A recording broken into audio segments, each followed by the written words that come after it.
আমরা যখন কোনো কথা বলতে শুরু করি আমরা জয় গুরু কথাটা বুঝি। বলার একটা নিয়ম হলো যে গুরু পরম্পরা, জ্ঞানের যে পরম্পরা আমাদের সমাজে হাজার বছর ধরে, দু এক বছর না, চলে আসছে, সেই জ্ঞানের পরম্পরা ধরে রাখা, তার শেকড়ের সঙ্গে নিজের নাড়িকে বাঁধা, এই জন্য আমরা জয়গুরু কথাটা বলি। অনেক সময় ভুল বোঝে যে আপনারা আল্লাহর নাম নেন না, মোহাম্মদের নাম নেন, গুরুর নাম নেন, এটা ঠিক নয়। আমরা ডেফিনেটলি আমাদের নবীর নাম নেই আগে, আমাদের আল্লাহ সব সমাজের সঙ্গে থাকে, তিনি গায়েব, তার কাছে আমরা আগে আত্মসমর্পণ করে বসে আছি। এই জন্য কিন্তু আমরা মুসলমান। ইসলাম শব্দের মানে কিন্তু আত্মসমর্পণ, আর আরেকটা মানে আছে, তার নাম হলো ভক্তি। ফলে এখানে আমরা যারা একত্রিত হয়েছি, আমরা কিন্তু আমাদের নবীর উম্মত হিসেবে এবং সমস্ত বিশ্বের যিনি রহমতুল আলামিন, তিনি সকলের যিনি আশীর্বাদ, সকলের যিনি রহমত হয়ে যিনি হাজির, তার উসিলায় কিন্তু আমরা একত্রিত এখানে হয়েছি। এটা মনে রাখতে হবে কথাটা। তো আমি যেহেতু আপনারা সকলে গান শুনতে পছন্দ করেন, আমি তো আবার কথা বলতে পছন্দ করি, ফলে আমি বেশি কথা বলবো না, আপনারা গান শুনবেন, আমি দু একটা কথা শোনাতে বলবো। প্রথম কথা হলো, আমি এখানে যেখানে এসছি, আরিফ সে আমার অত্যন্ত স্নেহভাজন, আমার কাছে বড় হয়েছে, আমার কাছ থেকে কিছু ছোটোখাটো কিছু তাকে আমি দিতে পেরেছি কিনা, আমার কাছে যদি পেয়েছি কিনা, সে তার নিজের কর্ম দ্বারা সে নিশ্চয়ই আপনার কাছে প্রমাণ করবে, এবং কিছু যে সে প্রমাণ করেছে তার একটুখানি দেখতে পাচ্ছি আপনার সকলে তার দরবারে হাজির হয়েছে। প্রথম, আলহামদুলিল্লাহ, এটা খুব গুরুত্বপূর্ণ, এটা বুঝতে পারে। দু নম্বর, সে একজন ফকির, সে একজন ফকির, এবং কোন ঘরের ফকির? তিনি আমি যেই ঘরের মানুষ, আমার গুরু যেখানে আমাকে শিক্ষা দিয়েছেন, আমাকে যতটুকু জ্ঞান দিয়েছেন, সে একই ঘরের তিনি ফকির। ফলে আমি ফকিরি সূত্রে তার কাকা, আমার গুরু ভাই সব বসে আছেন ভেতরে। এবং এই যে ঘর, এই ঘরের একটা নাম আছে, আপনারা সকলে যান নিশ্চয়ই, যখন যান ফকির লালন সাহেজির ওখানে, আপনারা দেখবেন লালন সাহেজির ওখানে নবপ্রাণ আখড়া বাড়ি, এটা হচ্ছে তার পাশে তার যে আমাদের যে আখড়া। আর আমাদের গুরুপাঠ, বিখ্যাত গুরুপাঠ, তার নাম হচ্ছে জ্যোতিধাম, কলিশাকুণ্ডিতে। এবং কলিশাকুণ্ডী জ্যোতিধাম এবং কলিশাকুণ্ডী জ্যোতিধামের সঙ্গে যারা যুক্ত তাদেরকে আমরা বলি জ্যোতির্মণ্ডলী। ফলে আজকে জ্যোতির্মণ্ডলী, ওই জ্যোতির্মণ্ডলীর সভার অত্যন্ত গুরুত্বপূর্ণ সাধুগুরুরা এখানে হাজির আছেন, তাদের সকলকে আমার পক্ষ থেকে ভক্তি, এবং সকলে মিলে আমরা এখানে যখন কথা বলছি গুরুকে স্মরণ করে আমরা কথা বলছি। 3 নম্বরটা হলো এই, আমি এখানে দাঁড়িয়েছি একদিকে অত্যন্ত সুসংবাদ নিয়ে, আবার একই সঙ্গে কিছুটা দুঃসংবাদ নিয়ে। দুটো সুসংবাদ হলো এই যে আমাদের দেশের তরুণরা এবং সাধারণ মানুষ বুকের রক্ত দিয়ে, শহীদ হয়ে, আত্মাহুতি দিয়ে একটা পরিবেশ তৈরি করেছে সারা দেশে। সেটা হলো এই, আমরা কোনো জুলুম আমরা সহ্য করব না। কোনো প্রকারের জুলুম কোনো পক্ষ থেকে, রাষ্ট্রের তরফ থেকে, রাজনীতি দলের তরফ থেকে, ধনীদের তরফ থেকে, বিভিন্ন রকম অপরাধীদের তরফ থেকে কোনো প্রকারের জুলুম আমরা মানব না। এই সত্য প্রতিষ্ঠার জন্য আমরা রক্ত দিয়েছি, আমরা শহীদ হয়েছি। আমরা অনেকে যখন দেখেছেন বা পড়েন, আপনারা শুনেন যে এই তরুণদের একটা বড় একটা অংশ কোনো না কোনোভাবে আমাদের সঙ্গে যুক্ত, কারণ তারা আমাদের সঙ্গে লেখাপড়া করেন, আমাদের কথাবার্তা শোনেন, এবং তারা আমাদের অত্যন্ত স্নেহের পাত্র। কিন্তু আমরা যখন জীবন যখন দেই, শহীদ যখন হই, এটা রুহানিয়াতের সর্বোচ্চ একটা রূপ। কেন দেই? কারণ আমার নিজের জীবনকে তুচ্ছ জ্ঞান করে আরো বৃহত্তর সমষ্টির স্বার্থে নিজেকে আমি দান করি। এই জন্য দেখুন, ইসলাম তাদেরকে শহীদের মর্যাদা দেয়, তাদের সঙ্গে শাহাদা হয় স্বয়ং আল্লাহ। তারা সাক্ষী থাকেন যে মানুষ জন্তু জানোয়ার না। যারা জালিমের বিরুদ্ধে লড়াই করে, জীবন দেয়, তারা প্রমাণ করে তারা জন্তু জানোয়ার না, তারা জীব না।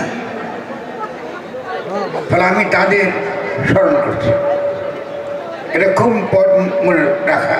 আবার এটা সুসংবাদ এই অর্থে যে তাদের আত্মত্যাগের মধ্যে দিয়ে আজকে আমরা একটা পরিবেশে কথা বলতে পারছি আমি আপনাদের সামনে। খুব গুরুত্বপূর্ণ এটা। দুঃসংবাদটা কি?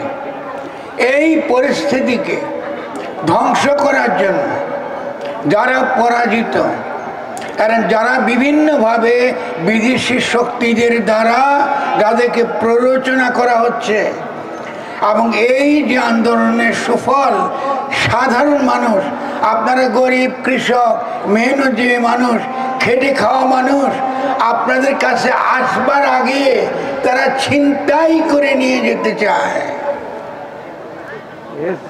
আপনাদের কাছে পৌঁছাবার আগে যে ছেলেরা আপনার সন্তান জীবন দিয়ে একটা পরিস্থিতি তৈরি করেছে, যে অধিকার থেকে আপনি বঞ্চিত, আপনার খাওয়া নাই, আপনার ঘর নাই, আপনার স্বাস্থ্যের ঠিক নাই, আপনি ডাক্তারি পান না, আপনার ছেলেকে শিখতে পারেন না, শিক্ষা দিতে পারেন না, এই উপকারটুকু আপনার কাছে আসবার আগেই তারা সেটা আপনাদের কাছ থেকে ছিনাই নিতে চায়। এটা হলো দুঃসংবাদ। কিভাবে তারা এটা করে? তারা প্রথমত করে, খেয়াল করেছেন, সরকার কিন্তু এখনো শিথিল। এই সরকার আগের মতো তো করতে পারে না। এই সুযোগে তারা মাজার ভাঙা শুরু করেছে। ওলিয়ারা, ফকির দরবেশ এই দেশে ধর্ম প্রচার করেছে। এই দেশে ধর্ম প্রচার যখন এসেছে, এই ওলিয়া ফকির দরবেশরাই মানুষকে ধর্মের শিক্ষা দিয়েছে। আকীদা, নিয়ম কানুন, বিধানের শিক্ষা যারা দিয়েছে তাদের কাছে আমরা কৃতজ্ঞ, তারা বড় পুরুষ। কিন্তু যারা আমাদেরকে মুহাম্মদের নাম শোনাইছে, প্রথম আল্লাহ কথাটা শোনাইছে যারা আমাদেরকে, তারা ওলি আল্লাহ দরবেশ। এরা বলতেছে এখন আমরা নাকি এইরকম লা ইলাহা বলতে পারবো না। আপনারা কি ওদের সঙ্গে একমত হবেন? বলে যে লা ইলাহা বলতে পারবো না। তা আপনারা বলুন যে কেমনে বললো, কি করে বললো? কয় তোমরা লালনের গান গাইতে পারবা না। এই যে টাঙ্গাইলে একটা অনুষ্ঠান হলো, কয় লালন ফকিরের গান গাইতে পারবা না। কিন্তু কি পারবা? কনসার্ট করতে পারবা। বুঝেন ব্যাপারটা? কনসার্ট করতে পারবো, আর মুখে লা ইলাহা ইল্লাল্লাহ বলতে পারবো না। সাইদির গান কি? মুখে লা ইলাহা ইল্লাল্লাহ বলা, মুখে পড়লে সদাই লা ইলাহা ইল্লাল্লাহ। আমি জানি আমার বাইরে যারা গান করতে আসবেন তারা এই গানটা গাইবেন ওদেরকে বুঝবার জন্য। আর কি শিখায়? সাইদির সমস্ত গান নবীর জন্য, সমস্ত গান আল্লাহর নামে। নবী না মানে যারা মুআহিদ কাফের তারা। আমরা নাকি এগুলো করতে পারবো না, এটা বুঝেন? আমরা করতে পারবো না যে যারা নবী মানে না ওরা কাফের। আপনার কি এদেরকে কি আমরা মানবেন? তাহলে আমরা অবশ্যই লা ইলাহা বলবো। আমি যেমন করে আল্লাহকে ডাকলে আমার ভালো লাগে, যেমন করে আমি তাকে পাই, যেমন করে তার কাছে পৌঁছাতে পারি, যেমন করে আমার হৃদয় জেগে উঠে, আমার চোখ দিয়ে পানি বের হয়, যেমন করে তাকে আমি কোনোভাবে কেউ আমাকে এই নাম যেন আমার কাছ থেকে না নিয়ে যেতে চায়, আমি সেভাবে গাইবার অধিকার আমার আছে। 2 নম্বর এর সঙ্গে যুক্ত, এটা একটা বিশ্ব বাগান। আমরা এখানে যারা হাজির আছি আমরা সব একরকম হই নাই, বিভিন্ন মতের বিভিন্ন চিন্তার মানুষ আমরা আছি। কে কি করে আল্লাহর মহব্বত পায়, নবীর মহব্বত পায় আমরা জানি না। আমি আপনার কাছে এখানে দাঁড়িয়ে আছি আপনাদের সামনে, আপনারা আমার কাছে শুনতেছেন। এই যে সম্মানটুকু আমি পেয়েছি, কি করে পেয়েছি, নবী কি করে দিয়েছে, আল্লাহ কি করে দিয়েছে, আপনারা কেন শুনতেছেন, এটার রহস্য আমার জানার উপায় নেই।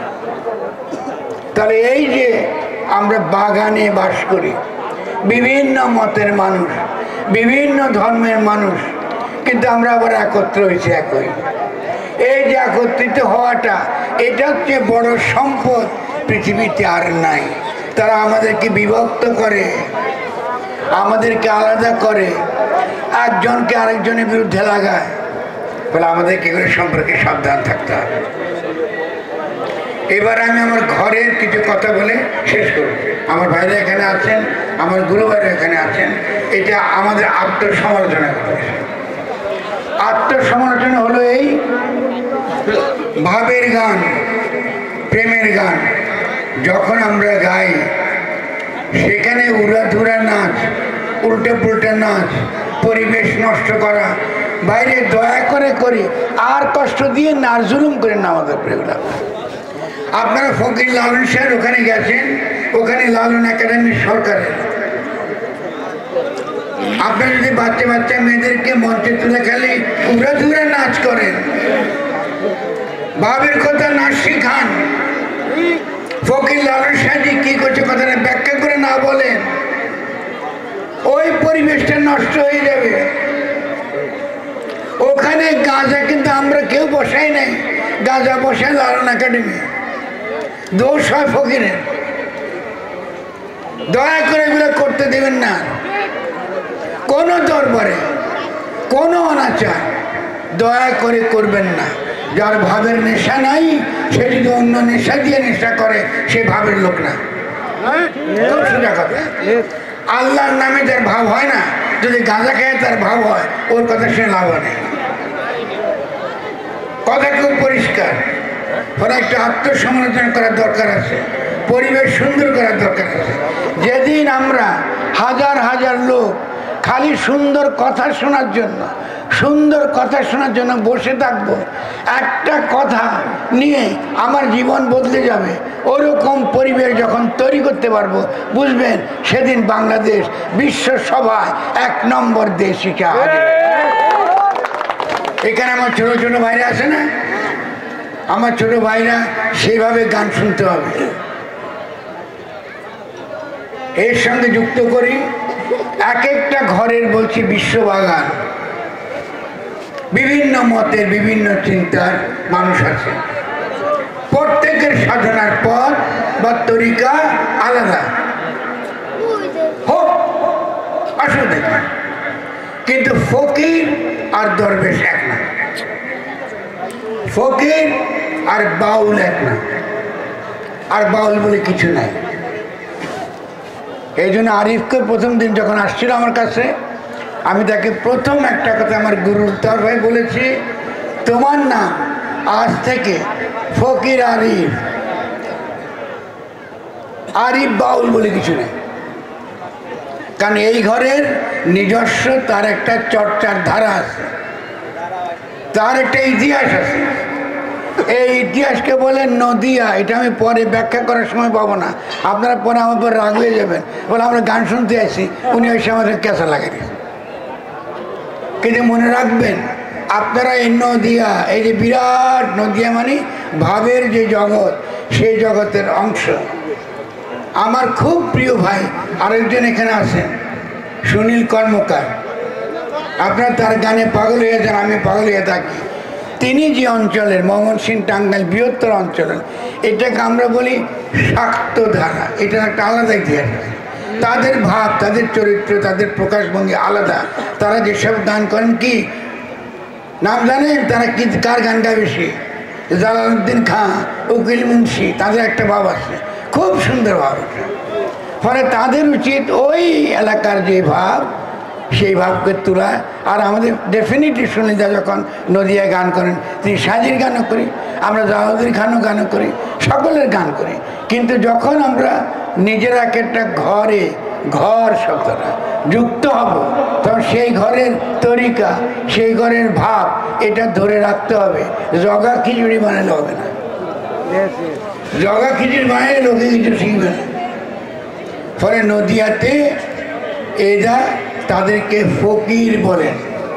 তারা যেখান থেকে উঠে আসছে, তাদের ইতিহাস, তা সেই ইতিহাসের সঙ্গে চৈতন্যের নাম যুক্ত। এই জন্য তারা গোরা গান করে, গৌরাঙ্গের গান করে। গৌরাঙ্গ, নিত্যানন্দ, একে তারা স্মরণ করে, কিন্তু তারা আরেকটা ভাব আমাদেরকে দেখাইছে, আরেকটা ভাব আমাদেরকে দেখাইছে। সেই ভাবটা ধরে রাখতে হবে। তাদের চর্চার মধ্যে তাদের বিভিন্ন, যদি দেখেন যারা আমার ভাইরা বোনরা এখানে আছেন, তারা যেভাবে সেবা দেয়, যেভাবে ভক্তি দেয়, তাদের একটা পদ্ধতি আছে।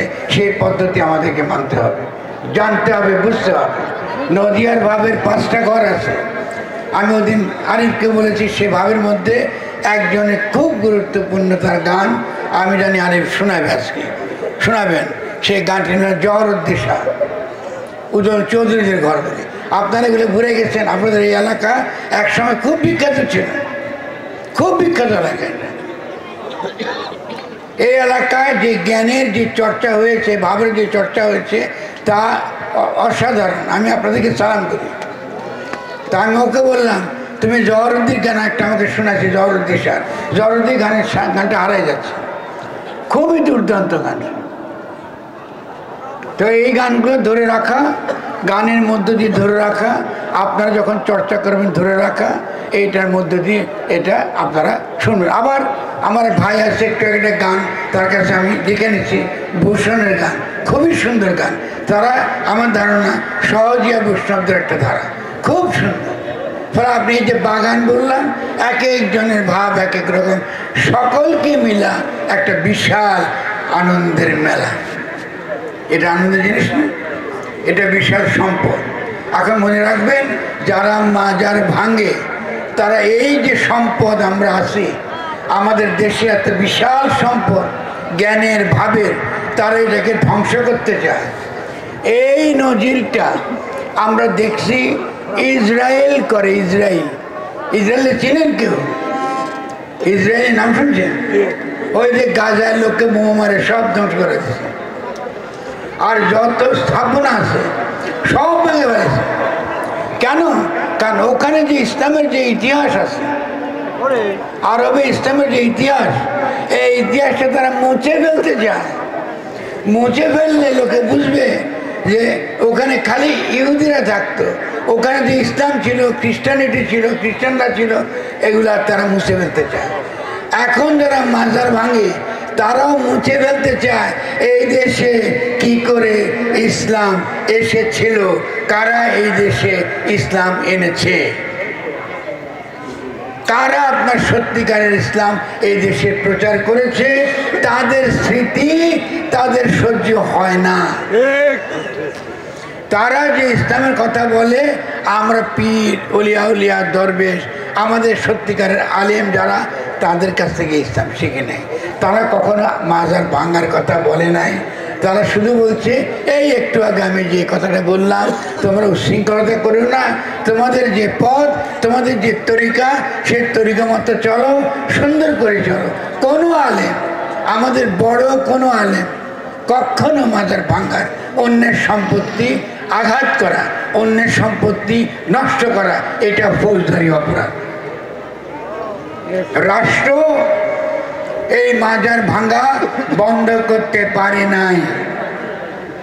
আপনি দেখবেন গতকাল রাত্রি থেকে ছাত্ররা এই জন্য স্বরাষ্ট্রমন্ত্রী, স্বরাষ্ট্র উপদেষ্টার পদত্যাগের দাবি তুলেছে।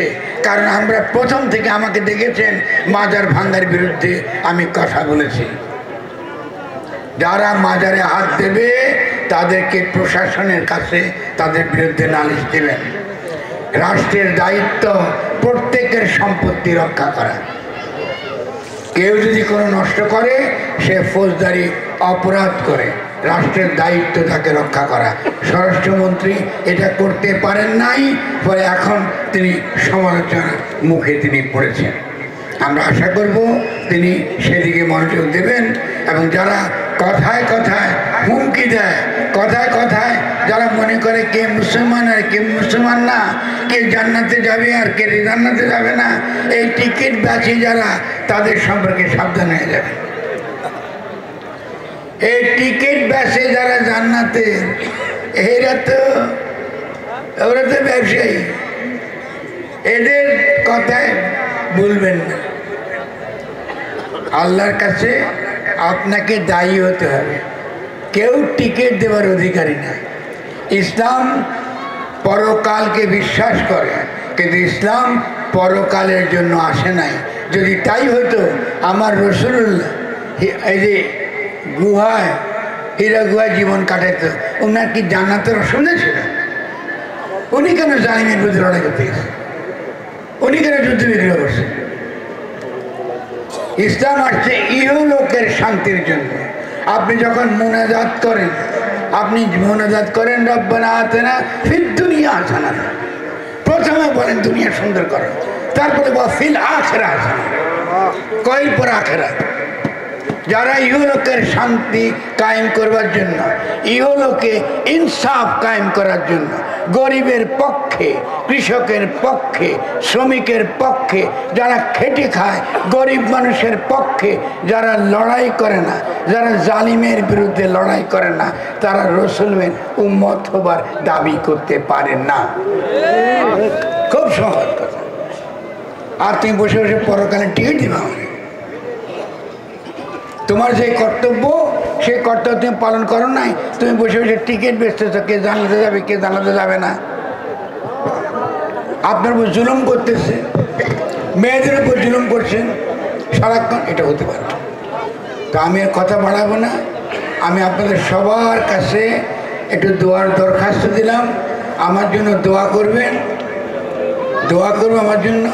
আমার গুরু আমার জন্য ছোট একটা যে কর্তব্য রেখে গেছে, সেই কর্তব্য আমি পালন করে যাব যতক্ষণ পর্যন্ত আমার নিঃশ্বাস আছে। তিনি আমাকে একবার বলেছিলেন রেগে, তোমার কাজ এই ফকিরি হয়েছো তুমি, কিন্তু এই ফকিরির কাজ করার তোমার একমাত্র কাজ না, তুমি যেই কাজ করতেছো ওটাই তোমাকে করতে হবে। আপনার প্রত্যেকে জানেন এই ধারার মধ্যে মন্ত্র দেবার একটা পদ্ধতি আছে।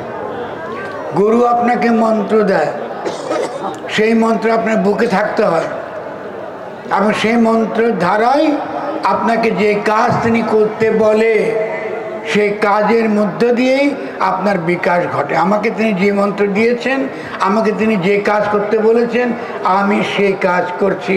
আজকে তার গুণে যদি আমার কিছু সুনাম হয়ে থাকে, এটা গুরুর শিক্ষা থেকে, তার মন্ত্র থেকে পাওয়া এই শিক্ষাটা হয়েছে। এই দেশের মানুষ সিরাজ শাহের নাম শুনেছে ফকির লালন শাহের জন্য। সাধকরা, এই আমার ভাইরা বোনরা, সারা জীবন তাদের সাধনা, তারা একটা যদি শিষ্য পেয়ে যায় তারা বেঁচে যায়, তারা অমর হয়ে যায় একটা শিষ্য পেলে। তা আমার শাহজি তার জীবনের শেষ বয়সে একটা গান গাইতো, আমি সেই গানের কয়েকটা কলি বলে চলে গেলাম। আমার ভাইরা যে গানটা জানে আপনাদেরকে শোনাবে।